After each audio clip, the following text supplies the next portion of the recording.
Ladies and gentlemen, boys and girls, baseball fans of all ages, Pitcher List family, it is Hacks and Jacks time. We are back this spring of 2026 after a little bit of a hiatus. We jumped into PitchCon last week, but we're back with our very own podcast stream now. We don't have to worry about live streaming to PitchCon and fitting into a schedule. So Scott and I are back to talk baseball here on Hacks and Jacks. Scott, we're freezing here in upstate New York. How's things out that way? It's Michigan. It's no better. It's no better. I think I woke up to -4 and we got to a tropical 7 degrees today. Oh, just balmy. Yeah. Yeah. So can't believe you already put your shorts away. Yeah. After I got my tan on for a little while outside, I came back here and got started on prep for our show. And I think we've got a good one lined up here. And a shiny new logo. Yeah, that's sweet, man. I can't wait to roll that out with our we got overlays coming too. We got new overlays coming. So anybody who jumps into our YouTube streams on weekend nights, I'm not sure when yet, but whenever you jump into our YouTube streams for the season, we'll have shiny new overlays as well. Very exciting stuff coming from Parker McDonald, Josh Sperry, and the rest of Pitcher List crew. Well, let's jump right into news and notes, Scott. We have a little bit of a dark tone to start the podcast. Former World Series champion with the Kansas City Royals, Terrence Gore, passed away from complications during what was reported to be a routine surgery. Gore was 34 years old. I have some fond fantasy memories and real life baseball memories of watching him run the bases. Obviously a rabbit, but 34 is too young, man. That's terrible. Yeah, it's scary. I'm older than that, and routine surgeries are going to happen. So, it's always scary. Terrence Gore was, crazy speedster. I mean, his reputation of being just a fantastic teammate in the league is, it's hard to understate like how much he was beloved by those Royals. Even though he actually came up kind of out of nowhere. The Royals just kind of said, hey, we really need a guy who's really fast for the playoffs. Who's the fastest? And it was Terrence Gore. So they went and got him. And he was lightning on the bases. He was great because he was one of those guys that you knew he was running and he ran anyway. Like there was nothing you could really do about it. So yeah, definitely a huge bummer, but it's still exciting. People always say that baseball is not going to have these guys anymore. If you're that fast, any sport will find a place for you. Like you can't teach speed, hot, nasty speed. And when you have it, a team will figure out a way to make it work. Even as just a pinch runner, they'll find a way. Yeah. Terrence Gore, 34 years old, speed demon, man. We will miss him. Let's jump into our hitters list. We've got 300 hitters coming at some point very, very shortly. Scott's done a great job putting it together. And I think what we're going to do, Scott covered the top 100 on PitchCon Day 4, where he cranked out 110 hitters in 50 minutes. So it didn't really go too deep on any of them, but scratched the surface, gave you the names. We're going to go tier by tier and kind of take a look at the way that the list is constructed and maybe find some talking points within each tier to kind of shed some light on some of these guys as we get our draft prep together for the coming spring. Now, Scott, obviously tier 1, Shohei and Aaron Judge, and they're really an echelon above everybody else. And I know we're probably going to beat this dead horse all preseason, but Judge and Ohtani are by themselves 1 and 2. Yeah, easily. I think the only thing that's any different than a year ago, and it's not that different. Any notion people had that these guys are injury prone can just go out the window. Both guys played back-to-back full seasons. Ohtani's played a ton of games since the start of 2021. The injury risk thing on him is I think overblown. Aaron Judge, obviously he did have injuries and he's 6'7", 280. right? Like he's going to age pretty hard in terms of like keeping his body rate. But hey, for the first time in his career, back-to-back seasons with 150 games or more played. And look, you're an injury risk till you ain't, right? And that means now 3 of the last 4 seasons, Aaron Judge has at least 150 games. The one that he fell short was, 2023. He only played 106 and he still hit 37 bombs. So, I mean, yeah, injury risk. If you're talking yourself into one being an injury risk instead of the other, you're thinking too hard. Yeah, absolutely. As we look at those two guys and we kind of scroll down to tier 2, are there any names within tier 2? Obviously, they're kind of right there, but like if you could pick one favorite name that you think could ascend maybe to that tier 1 level with Judge and Ohtani at some point this season, who would you pick out of that litter? Yeah. So, just for the folks, because the article may not quite be out on Monday, I'll tell you who they are. It's Juan Soto at 3, Jose Ramirez 4, Bobby Witt Jr. 5, Julio Rodriguez 6, Kyle Tucker 7, Corbin Carroll 8, Fernando Tatis Jr. 9. And the guy that I like to talk the most about is Jose Ramirez. And that's because number one, third base is a really, really difficult position to, kind of tackle in these drafts. We'll talk about that a lot as we go through. I think the other thing about Jose Ramirez that I can't stop talking about, and I did say this during PitchCon, is here. Let me give everyone the full list of players who have finished in the top 5 overall hitters in 5 of the last 6 seasons, any 5 of the last 6 seasons. It's Jose Ramirez. Here's the number. Let me give you the list of the guys who have finished in the top 5 overall hitters in 4 of the last 6 seasons, any 4. That is also only Jose Ramirez. All right, now that'll change this coming year. I'm sure Ohtani and Judge will start breaking into those numbers, but Jose Ramirez has been one of the most consistent player, like probably the most consistent player over the last, 6 seasons. He has the one like weird off season, and every other time he was a top 5 hitter. So I would take him in the first 5 picks. In fact, he's my number 4. I could see why someone might argue him at number 3 instead of Soto. I go with Soto just because how safe that skill set is. And the team is better around him, but I'm picking nits there. Jose Ramirez is an absolute stud, and I rank him above Bobby Witt Jr. for that reason. Nothing wrong with Bobby Witt Jr. This tier is incredibly stacked, but Jose Ramirez, if you're able to land him at 5 or 6, it's just an absolute coup. Yeah, and that's kind of one of the guys I'm targeting. Like when I set up my my KDS rankings in TGFBI coming up here on NFBC, I'm going to be targeting that like 4 to 6 range and hoping that I can scoop Jose Ramirez in that early first round.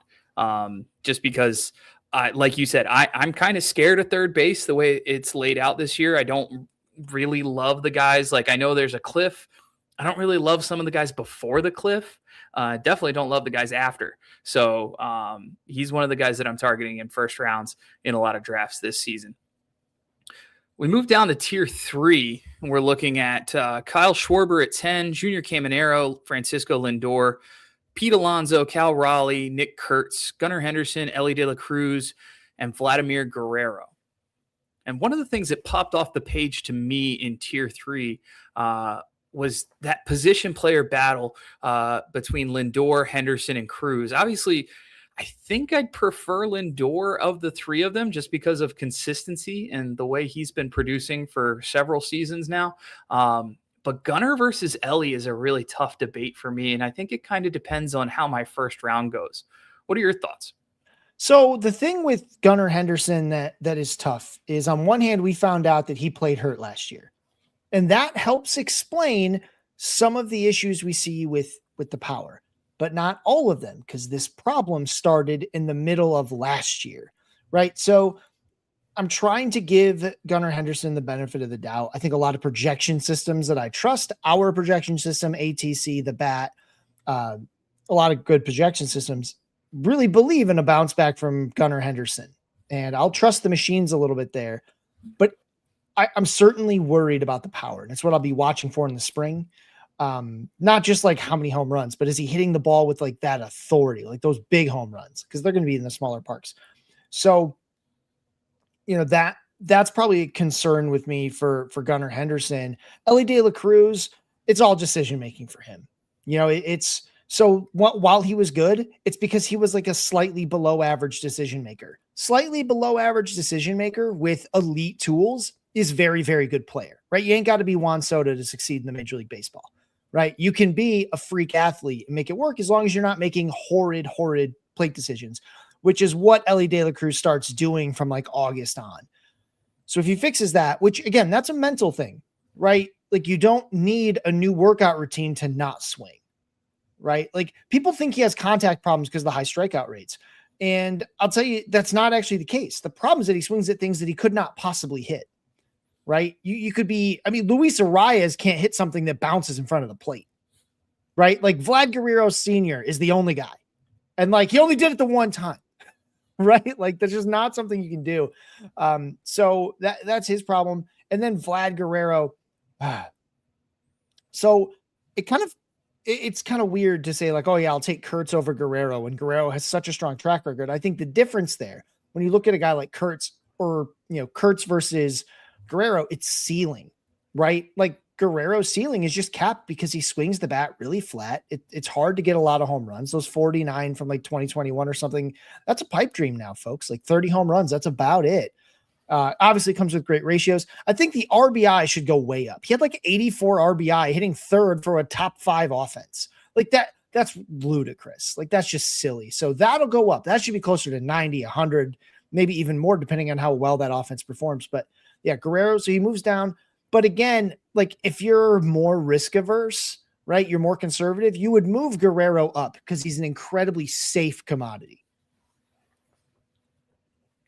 Well, it's great that you're touching on first baseman because as we move to tier 4, that's kind of what I wanted to talk about here. We have a bunch of great hitters. Like the depth here in tier 4 is amazing. It starts with number 19, Yordan Alvarez, and moves down to Ronald Acuna Jr., Jackson Chourio, Jazz Chisholm, Manny Machado, Zach Neto, Kettle Marte, Brent Rooker, Bryce Harper, Josh Naylor, Trey Turner, Matt Olson, and Rafael Devers at 31 wraps up tier 4. Those first basemen, I mean, the one thing that pops out, ADP, Bryce Harper's at 49, Matt Olson's at 50, Rafael Devers is at 53. But ranked ahead of 2 of those guys is Josh Naylor at 66. I know you talked about this a little bit during PitchCon, but why do you love Naylor so much, and why is he ranked so highly here? First of all, the projections say that Naylor's going to lose a ton of those stolen bases. Josh Naylor led the Mariners in stolen bases from the moment he joined the team. Well, tied for the lead with Julio Rodriguez. The big difference between Naylor and Julio Rodriguez is Josh Naylor has 2nd percentile sprint speed, right? This dude is all hustle and flow. And here's the thing. Why? Like, so he stole a total of 30 bases last year. He actually ran more with the Mariners than he did with the Diamondbacks. They were sending him all the time. Why would they stop doing that? He was incredibly effective. He stole 30 bases on 32 attempts. This dude only got thrown out twice, right? Josh Naylor, like, there's no reason he can't steal 25 to 30 bases again. Look, the back half of this Mariners lineup isn't that good, right? It's quite weak. Even with adding Brendan Donovan, like that doesn't really change the calculus here. If they want to score runs after they get through the top half of the lineup, they need the dude who's kind of in the middle of it, Josh Naylor, to run, right? They've got to get him over to second a lot more often. And so I don't think it's crazy to, like, I'll take 25 to 30 stolen bases again and 20 home runs. He can absolutely do that again. No question there. I don't think he'll get back to the 31 he hit the year before with the Guardians, but this dude will he can hit for a high average because he's got good contact skills. He hits the ball off, it's funny. He hits the ball hard, but like it doesn't jump off the page. It's not a lot of barrels. The reason for that is he hits a ton of ground balls, right? He is a ground ball guy. That's also what keeps the home run, ceiling kind of low, probably at like 25-ish, more likely that he'll hit 20. But hey, those stolen bases are a big deal. That batting average is absolutely like, he should have, again, projections are like, 270, whatever. 2 of the last 3 seasons, it's been 295 or better, right? And I'm not saying he's going to do that again, but 280, yeah, absolutely he could. Josh Naylor is a stud. He is an absolute stud. And I think, he's going to get to, he should get to 90 to 100 RBI again, 80 plus runs scored again, with the 20 home runs, with the 30 stolen bases, with a good batting average. Like, how different? It's ridiculous, but how different is that from Bobby Witt?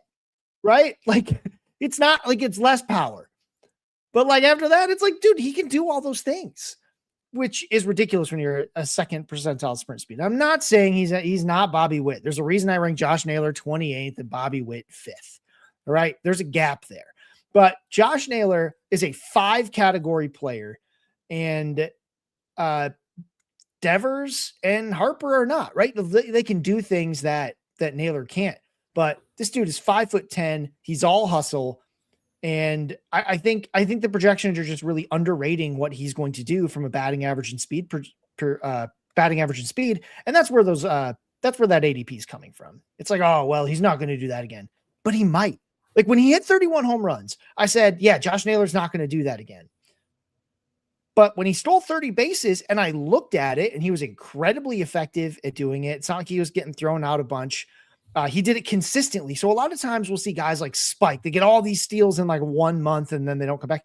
He was stealing bases consistently every single month, every single week. This dude was stealing bases. I think they're going to run it again. It took him to the American League, championship. So yeah, run it again. All right. So just putting in my notes, Josh Naylor is basically Bobby Witt. Yeah. Okay. Yeah. Well, just boil that down. That's what's left. Well, we'll take a quick break. When we come back, we'll talk through tiers 5 through however far we get, 5 through maybe 12 today. We'll see how it goes. We'll take a quick break. We'll be back after this. Welcome back to Hacks and Jacks. I'm Brett Ford here with Scott Chu. We're talking hitters on Pitcher List.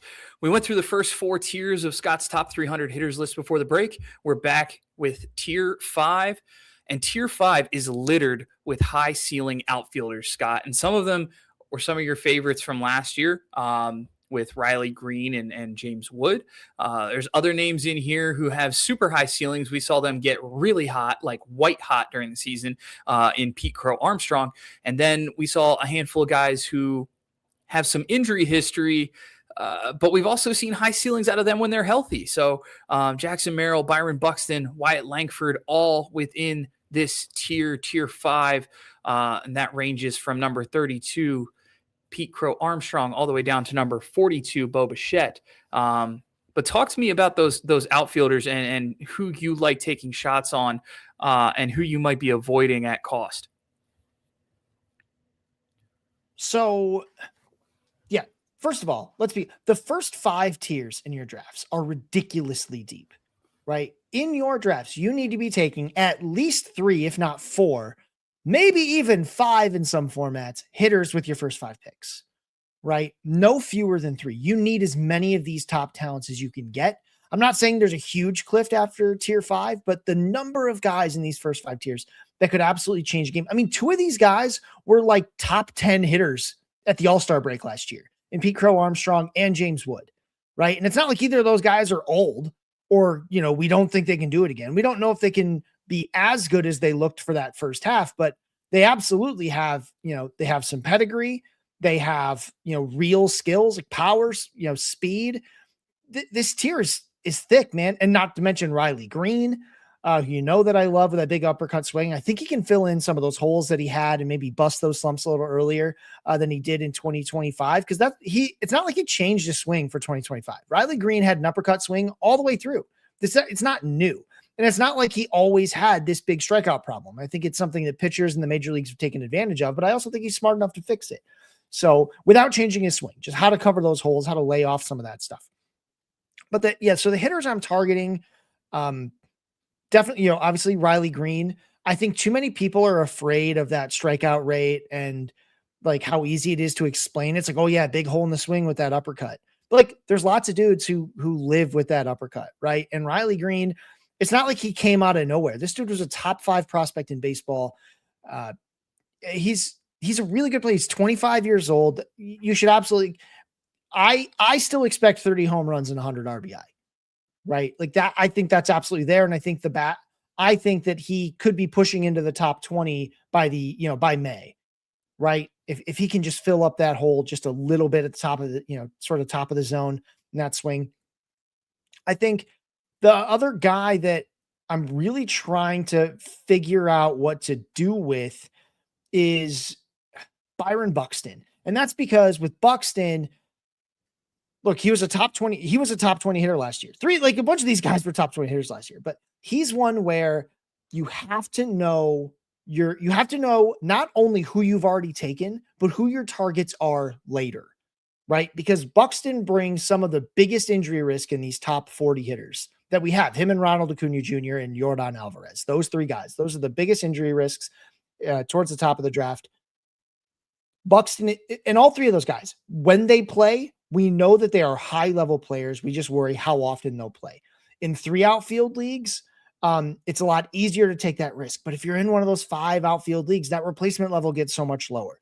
You can't have 2 of them, right? Like maybe at the right price in a 3 outfield league, you can roster 2 of those guys between Acuna, Alvarez, Buxton. That could win you a league right there, right? But it could also put you in last because you get 100 games out of the 3 of them combined. So, with Buxton, he's one of these guys that just is going to move down or up your board based on how much risk you have at that point in the draft. So that's a guy who you really, if Buxton is someone you want to target, you kind of have to plan that going in, knowing like, well, I can't take too much injury risk at the top, and I'll have to wait a while when I'm looking at the back end of my outfield to start taking more risky shots at outfield, because I'm already kind of anticipating that I'll have to replace a guy I'll have to replace Buxton for 20 games. So be ready to kind of do that calculus. You don't want to just take Buxton and be like, yeah, well, I never really thought about it, but the price was good, so I just kind of grabbed him. That'll put you in a rough spot in a hurry, especially if you like taking risky players late in the draft, which is a great strategy. But he changes the calculus for you a little bit, as do Alvarez and Acuna. But Buxton, his injury history is actually much worse than those guys even. Yeah, Byron Buxton's a guy that in 10-team leagues, even 5 outfield 10-team leagues, I'll take a chance on. But man, those TGFBI leagues, right? Those 15-team 5 outfielder leagues, I just can't do it. The replacement level is just too much of a risk. But you're not the only one who thinks that way, which is why I'd say think of if you're doing your mock drafts, or you're just doing the thought experiment. Sometimes those guys, those are the guys that can fall too far in a draft. Buxton, Alvarez, Acuna, they can fall too far because everybody oh, I can't take the risk. I can't take the risk. And sometimes in the room, usually there's someone that's like, no, I'll do it. I'm prepared for it. But sometimes the whole room collectively is just too conservative, right? And they're too worried about it, and he falls too far. And that's when you have to be like, well, I'm not just going to leave money on the table, right? It's not as though Buxton couldn't stay healthy. He just did it, right? And I know the quality of the at-bats is fantastic when he's playing. I want to be able to do it. I'm actually a little more aggressive with Alvarez, which is why I never really end up with Buxton in mock drafts, because I shoot for Alvarez. But one of those 3 guys is probably going to fall too far in your draft, and don't be afraid to grab them. Just know what you're doing. Yeah, Byron Buxton currently on NFBC going 75th. So at the 5-6 turn in 15-team leagues, his min pick is 38. That's way too early for Byron Buxton. His max pick, 109. So yeah, see, I'm not saying he's going to fall outside the top 100 picks in your draft, but 90, I'm absolutely jumping on that. You just, again, you have to be able, if you're going to do that, which is a great value, make sure it's a value you can actually deal with. Yeah, if I can get Byron Buxton in the 6th round and I don't already have one of those injury risk guys on my roster, that might be a move that I end up making as well. I agree with you. Let's move down to tier 6. And tier 6 is interesting because we have a lot of catchers in tier 6. We'll start at 43 with Hunter Goodman, drop down to 44, Shea Langoliers, Eugenio Suarez, Maikel Garcia, Austin Riley, Vinny Pasquantino, Corey Seager, Ben Rice, catcher eligible this year. Very nice. William Contreras, and that wraps tier 6. So you have 4 catchers here in tier 6 in Goodman, Langoliers, Contreras, and Rice. And their ADPs kind of vary as far as obviously Ben Rice is up there because of his catcher eligibility, but Contreras at 52, Rice at 55, Langoliers at 55.3, and then Goodman actually the bottom of that, believe it or not, at 69 currently, his ADP on NFBC. So talk to me about those 4 catchers and, if you're going to go catcher in this range, who are you looking at? First of all, if you play in a single catcher league, you need to take that NFBC ADP and throw it right out the window. Get rid of it. It's no good. 2 catcher league changes everything, right? We just talked about the difference between a 3 outfield and a 5 outfield. 1 catcher versus 2 catcher is an even stronger difference, right? It's totally different. Now, what's happened is catcher's really deep for single catcher, right? Catcher's super deep because the difference between like the number 7 and the number 12 just isn't that much, right? And they're not bad. Like it used to be true that 7 and 12 were, not that different, but that's because they all sucked, right? Now they're all good. Like there's real value there. So, I think there's going to be a lot of people in single catcher leagues that are like, I'm just not going to take a catcher. I'm going to wait. I'm going to take the last catcher. Or I'm going to wait and wait and wait. And I don't want to say like go all in with that. Just, again, with the ADP on these guys, it's no good. It's going to change. Make sure in a single catcher league that you're just paying attention to that. So I rank Hunter Goodman above all these guys. He's coming off just a fantastic season, right? 31 home runs, 91 RBI, great batting average.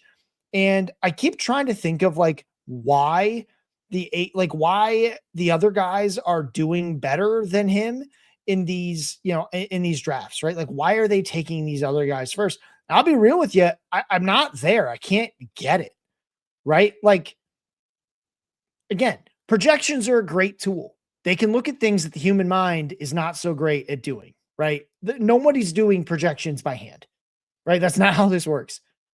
And pretty much all of them have Hunter Goodman as catcher 2, basically, right? Like pretty much all the good ones have Hunter Goodman catcher 2. And it's usually not like super close. Like sometimes he's right next to Langoliers, and that's what I did. I put him right next to Langoliers, and that's because Langoliers did some plate discipline stuff towards the second half that was really, really interesting. He cut that strikeout rate way down. That was his biggest weakness. If he comes in, especially in like spring and April, where that batting or that strikeout rate is still just hovering around 20 instead of 25 and up, he's probably going to become my number 2 catcher because Langoliers hits the ball hard and plays in the bandbox. Like, I would say that is probably an easier place to hit home runs than Coors Field, right? Because Coors Field has this thing where you have to sort of adjust after you get, like, the Coors effect goes both ways. It happens when you leave and it happens the first game when you come back because you think that ball is going to move farther than it does, right? It's not quite as easy to switch on and off. So anyway, Hunter Goodman, like, I'm not quite sure, like, he doesn't have any like glaring flaws I can think of besides the fact he's a Rocky, which sucks. Their offense is terrible, but he's going to play a ton. Otherwise, they won't score any runs at all, right? Like, who else is going to do it? Willie Castro? Like, get out of here. Hunter Goodman is the heart of this offense. Don't besmirch Willie Castro. If he I gets will besmirch Willie Castro all I want. All right. Willie Castro with 600 plate appearances is going to be money in the bank. What? Like dimes? Like what? Yes. What kind of money? Paper money? You think that's going to be paper money? That's not paper money. That's not the folding money. You're right? going to hear me shaking a full piggy bank at the end of the season with my 600 Willie Castro plate appearances. Take all 13 of those dollars and buy yourself, like a box of snack cakes or something and just feel real good about it. But that's not what it is. So Hunter Goodman, I think he's going to be right up there with home runs, RBI. The batting average is going to be good. Like, yeah, sure. He stinks he's not going to be great on the road. Especially with like the ratios, but he's not a total, like, he actually hit more home runs. Hunter Goodman hit more home runs on the road last year than he did at home because Coors Field is really big. And the world is a random, horrible place. But yeah, so I think, Hunter Goodman's a great value out of those guys. And the biggest thing here is that going into the draft in a single catcher league, you should decide whether or not you're even interested in the top 5 catchers, right? Because you might just say, like, well, I'm not going to pay that kind of price. I'll just wait, because there's a bunch of pretty decent / interesting catchers many, many rounds later. I don't think they have nearly the ceiling of these guys. Like, those aren't 30 home run hitters who could have a decent batting average and drive in a bunch of runners, but they are interesting still, right? Like, you probably could say, like, it's very easy to say, like, oh, the outfielder or the second baseman or the whatever I get in this round, plus the catcher that I get late is like better value than if I take the catcher now and have to wait on that position. So you should decide if you're even interested at all in the catchers. And the last thing I'll say is Ben Rice. So the Yankees signed Paul Goldschmidt, and it's easy to go complete doom and gloom for a while. I don't understand why they did it. It's not like Paul Goldschmidt had good splits against lefties, but like, it was actually all front loaded. He actually ended the season very poorly against lefties. Ben Rice hits the ball really hard all the time. The only thing weird about him is he has these like month or two long slumps in the middle of the season for no particular reason. I've looked at both. It happened in 2024 and in 2025. I looked as deep as I could. I could not find a single reason to explain why he would have these like month and a half long slumps. And in both cases, the problem with them, apart from their randomness, is that they cost him playing time. That's when they'd start platooning it. So Ben Rice is going to play plenty, right? The question is, does he get to like 150 games, or is it more like 130, right? 135. I think it's probably going to be closer to the 150 eventually, because they'll realize Paul Goldschmidt's not actually that good anymore. But anyway, Ben Rice, I also think the pendulum has swung really, really far, because people love it when you open a StatCast page and see all red and it's a Yankee, right? Like people love that. So I think it's moved up too far, especially because you're looking at NFBC ADP. Full-time catchers just get an extra boost there. They get a boost everywhere. They get an extra boost in the FBC because you want as many plate appearances out of those two catcher spots as you can get. And it's not always easy to get full-time. It's hard enough to get full-time out of one of the two spots, right? Forget both of them. So I think it's moved up too far, but he hits the ball really well. You just hope that he avoids that random slump. And again, in the article, there's a new thing called Nate's Note. Nate Schwartz, we do the Reddit AMA together. He's one of our experts. He leaves a note in all of them, and you can tell he's off the catchers early, right? Because he makes a good point. It's because there's a bunch of depth at catcher. I'm not going to spend the early resources. I think there's good arguments to make to spend the resources on catcher. That's why I rank them here. But you should really think about your draft strategy. How do you want to deal with that? It's not unlike football with quarterbacks, right? Like, quarterback is deep. Do you want to pay up for one of the elite ones, or do you want to try to find one of the middle later ones that work out, Matt Stafford-esque, right? Like that. It's kind of the same thing at this stage, like catcher and quarterback, except quarterbacks score the most points in fantasy football. Catchers do not score the most points in fantasy baseball. If you take that part out, it's a very similar sort of experiment that you're doing. And when you go from one quarterback to two, right? It's the same concept. Yeah. And just looking at the names in these catcher ranks, I mean, even after catcher 12, you've got guys like Gabriel Moreno, Kyle Teal, Carter Jensen, Dylan Dingler, like maybe not super reliable names, but names that are at least interesting that could at any point of the season go off for a month and score, 20 runs and drive in 20 RBI in a month. Yeah. The improved depth, like the depth is improved, but not so much that streaming catchers isn't viable. Streaming catchers is still super viable, right? And that doesn't even mention the fact that, especially in like Yahoo leagues, Ivan Herrera will probably pick up catcher eligibility. He's already got it in Yahoo leagues. We'll talk about him later, but he'll probably get it in more formats, maybe by the end of May. So catcher's super deep. Well, that's a great segue to our next tier, tier 7, which does include Ivan Herrera. It starts at number 52 with Christian Yelich, moves down to Trevor Story, Geraldo Perdomo, Salvador Perez, Jeremy Pena, Willie Adamez, Seiya Suzuki, Herrera, Jordan Westberg, Alex Bregman, and Jose Altuve rounds out tier 7 at number 62. And a couple of guys in here that I wanted to touch on are good hitters, and I use good with air quotes for at least one of them because I'm not 100% sure. In bad lineups or just not deep lineups. We'll start with Geraldo Perdomo in Arizona. A massive season last year, finishes a top 20 bat, but you've noted in several instances that he just doesn't hit the ball hard. He doesn't. And I think, I was wondering how projections would deal with that out of nowhere 20 home runs, right? Because he never hit half that many in a single season at any level. No, I'm sorry. He had 12 total, or no. Yeah, he never had 10 home runs across in any single year across any levels, right? Never had 10. And then he hits 20 in the majors, right? He's a young player. I get it. Power can develop. That came out of nowhere. And I think projections are still kind of, they're saying there is power there. They're not completely disregarding it, but they're saying somewhere between 12 and 15. Right. And I think that sounds about right. But so a couple things are going to happen for Geraldo Perdomo. This was a guy who finished as a top 15 hitter last year. So I get why someone's going to say, how could you take a top 15 hitter who was 24, now 25, and move him down to 54th? All for what? Because you say he's going to hit 5 to 7 fewer home runs? Scott, I don't get it. Because you don't have enough information yet. That's all. He had 100 RBI last year. Tell me how this man is going to get 100 RBI as the leadoff hitter for the Arizona Diamondbacks with the way that lineup is currently constructed, right?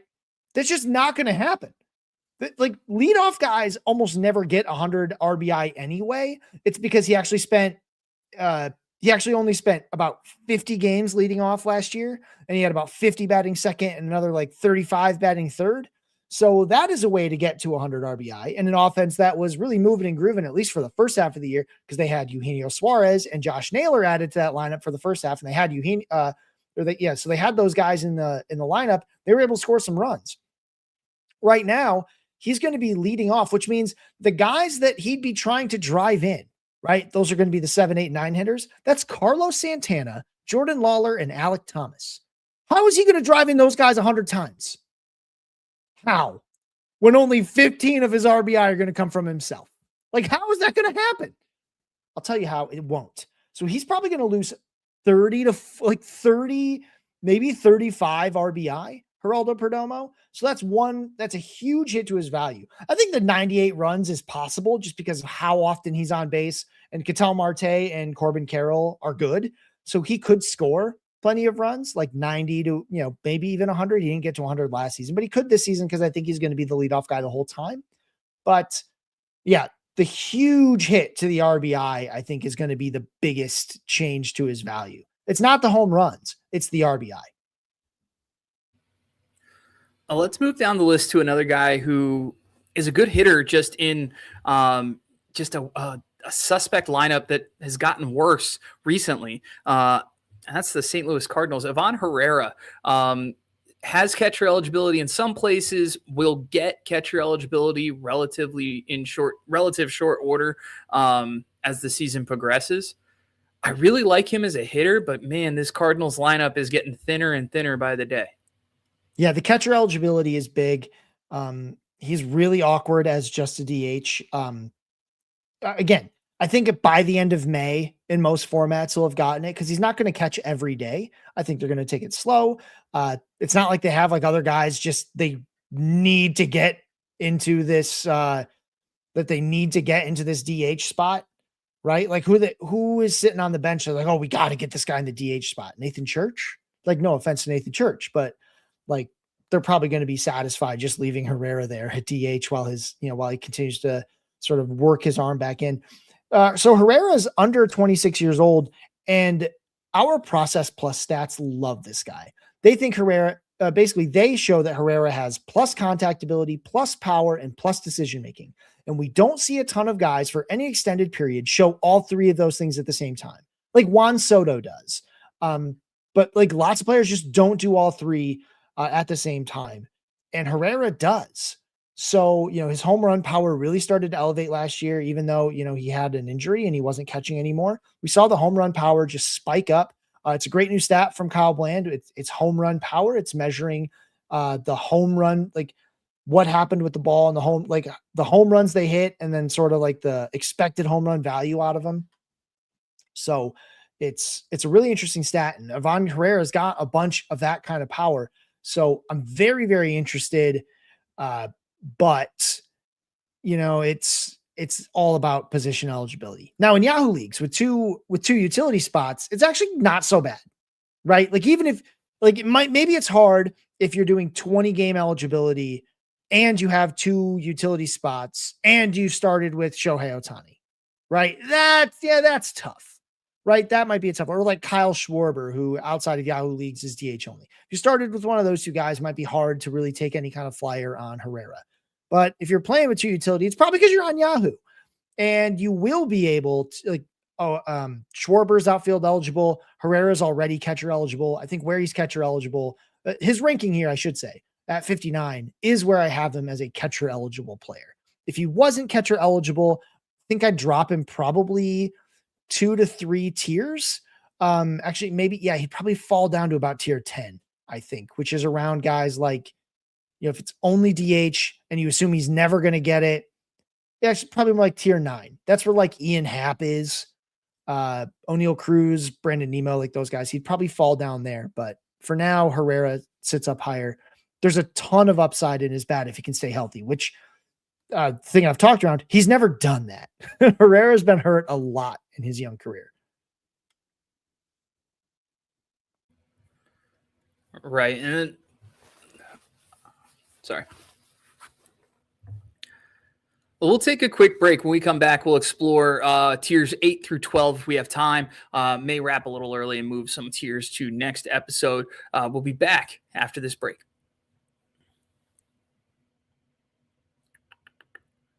Tier 8, I'm going to talk about the Boston outfielders versus some of the other guys in that tier. So be ready to defend your Taylor Ward take.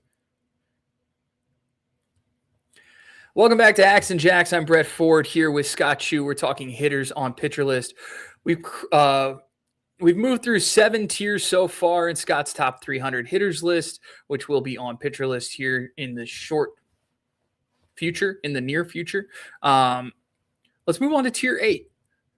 Tier 8 has a ton of outfield depth, starting with number 63, Roman Anthony, George Springer, Taylor Ward, Jarren Duran, Will Smith, Kyle Stowers, Joe Adell, Tyler Soderstrom, Andy Pages, Michael Harris, and Jacob Marcy wraps up tier 8 at number 73. So a ton of outfielders in there.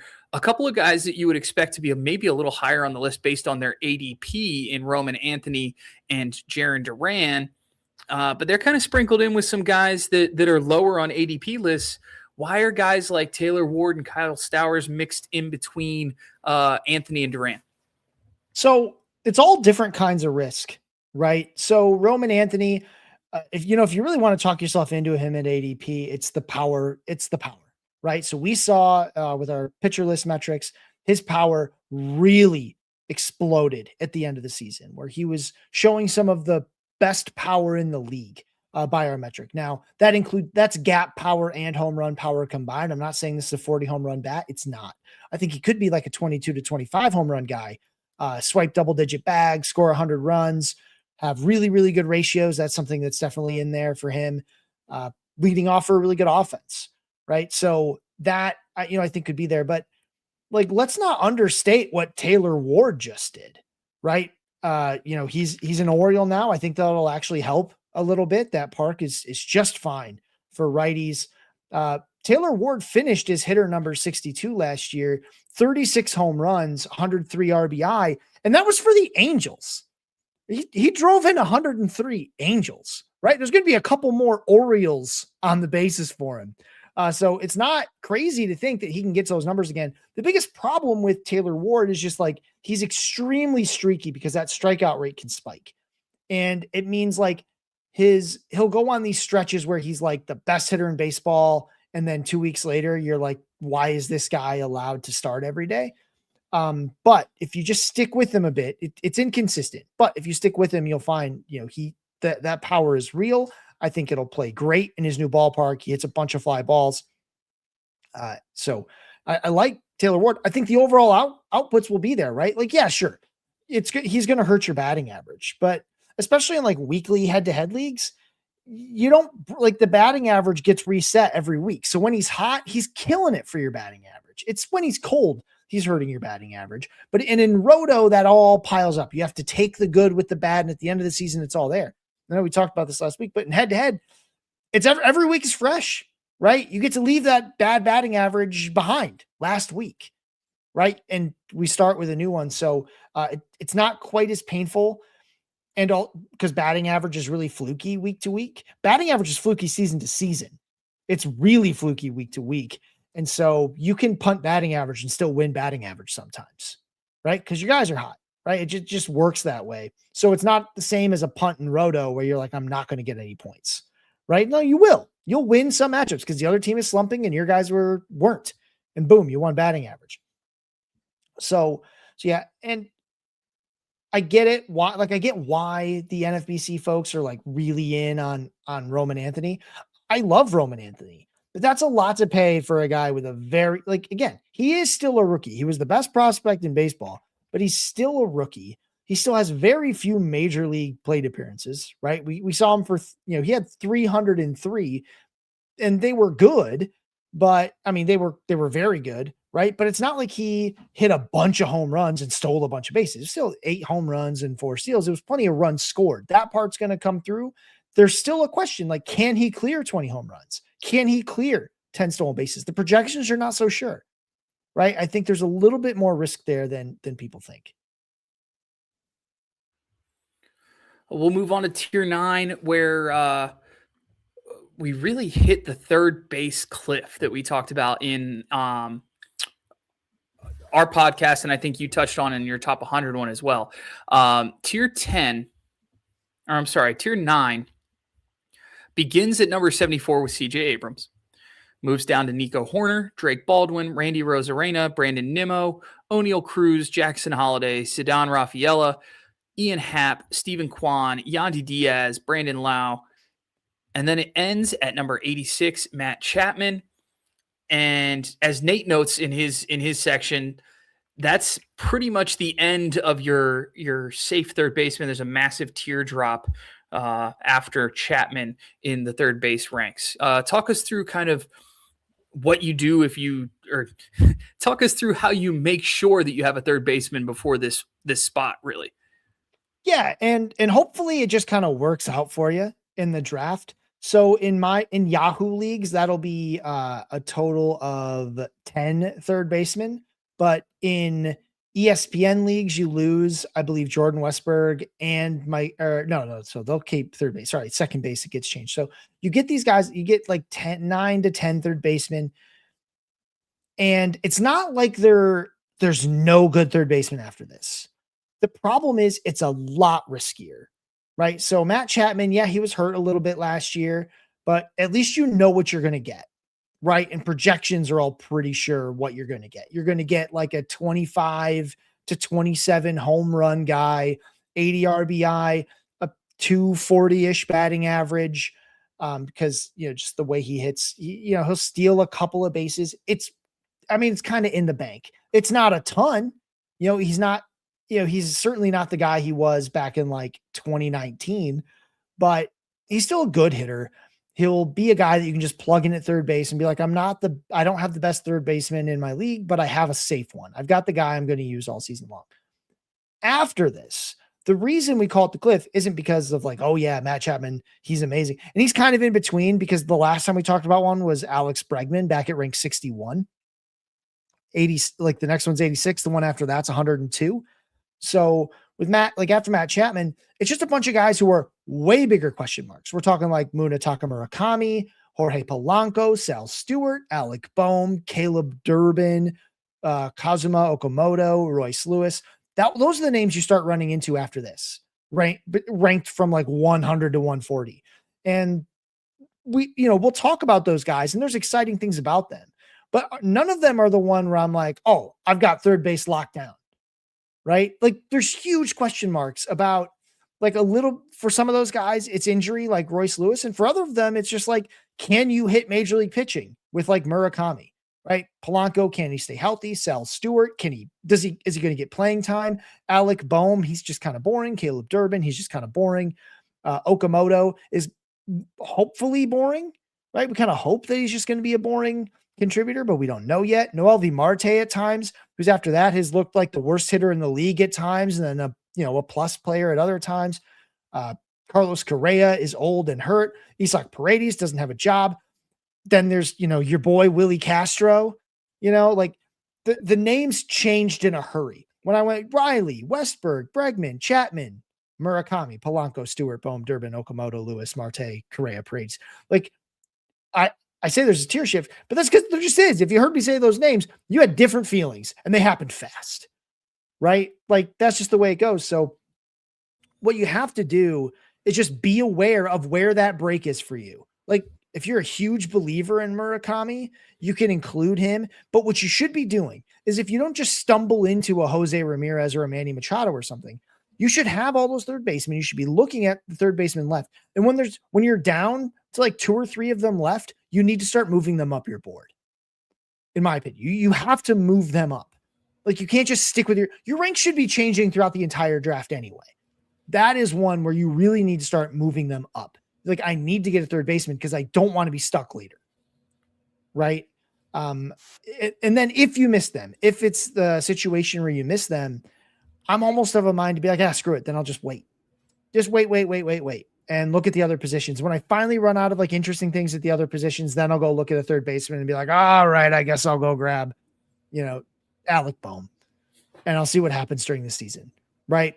Maybe Paredes doesn't get drafted in my 12 teamer because he doesn't have maybe I'll scoop Paredes and hope that he gets traded to like the Pirates or something. Right. Or maybe I'll go Max Muncy late and just know that I'll be playing the replacement level game for a while. Right. Like those are things you can do. But it gets real ugly real fast, which is the opposite of like second base. Second base just kind of like bleeds. It's just like they keep getting progressively worse, but in very small increments. So like the gaps aren't there. It's not like a cliff like third base. Well, we'll move on to tier 10. We talked about a ton of third basemen there in tier 9. We'll move down to tier 10. There are no third basemen in tier 10, so makes sense that there's a cliff there, right? So this seems like a spot that we should really be targeting upside in our drafts with this tier. It ranges from number 87, Jonathan Aranda, Dansby Swanson, Luke Keyshaw, Teoscar Hernandez, Trent Grisham, Luis Robert, Brian Reynolds, Michael Bush, Alec Burleson, Christian Walker, Colson Montgomery, Jurickson Profar, Ramon Laureano, Lawrence Butler, all the way down to 101, Dalton Varsho. This kind of feels like the last saloon for power in a lot of places. At least in this tier, feels like a lot of kind of your last shots at power upside. Yeah. And like, I think something that I'm expecting people to ask about when they look at these ranks is seeing Michael Bush all the way down at 94th.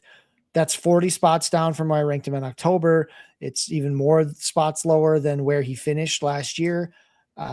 That's largely because I project the ratios to be quite a bit worse. I expect a couple home runs to fall off. I think projections are kind of on board there. I think I'm a little harsher than they are because I still see him as like, man, I just don't know that I trust him when he's playing against lefties. And I wonder if the Cubs will continue to trust him playing against lefties if their team is struggling at all.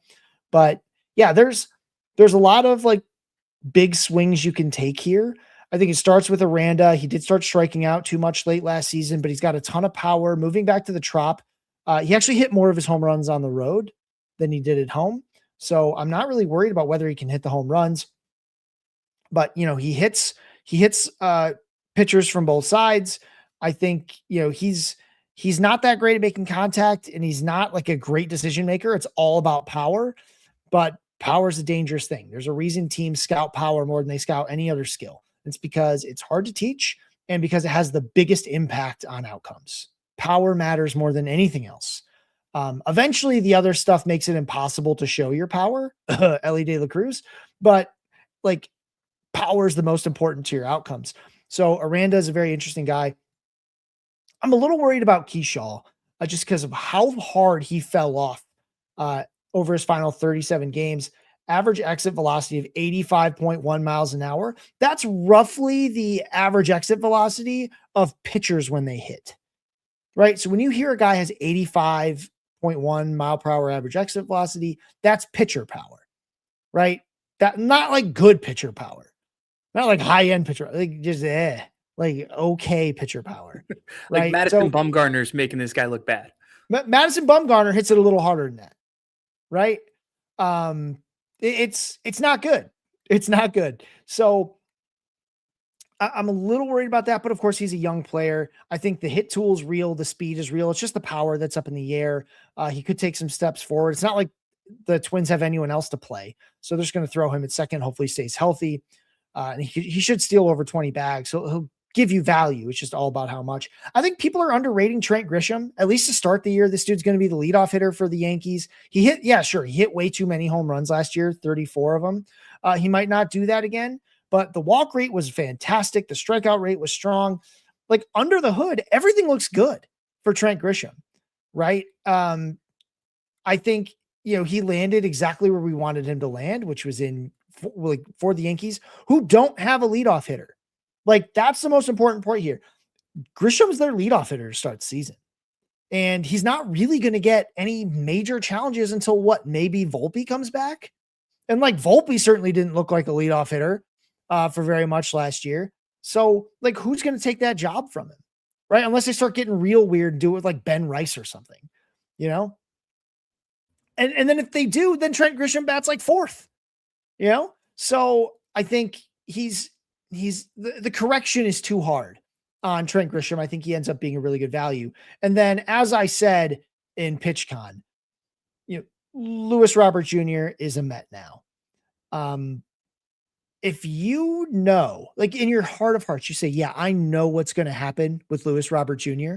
With the Mets, then you're a liar or a witch.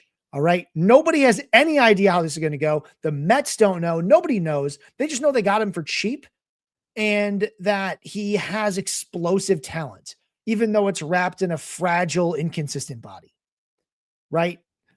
So I think he is a player I like taking late in drafts for the kind of as my last outfielder bench, because I don't really care. Like I'm already talking about replacement level in terms of value and draft day. Right. So then it's like, yeah, if I realize I'm a little light on power, I'm a little light on speed, I just need like a lotto ticket. My outfield's too boring.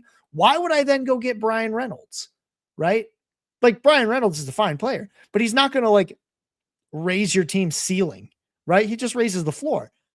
Go ahead and take a guy like Luis Robert Jr. Sure. He might bat 8th for this team, but I mean, if Luis Robert Jr. got hot, is it that crazy to think he could go from 8th to batting like 5th? That he could jump Francisco Alvarez, the platoon of Brett Baty and Mark Vientos, and the aging Marcus Semien? All of a sudden, Luis Robert Jr., if they're able to fix anything about this guy, you could find him batting 5th behind Soto, Bichette, and Polanco, hitting home runs, stealing a bunch of bases. Because again, if he's going to have Semien and Baty and Alvarez hitting behind him, he's going to have to run. This could get really exciting in a hurry. So he's Luis Robert Jr. is a lotto ticket I like taking.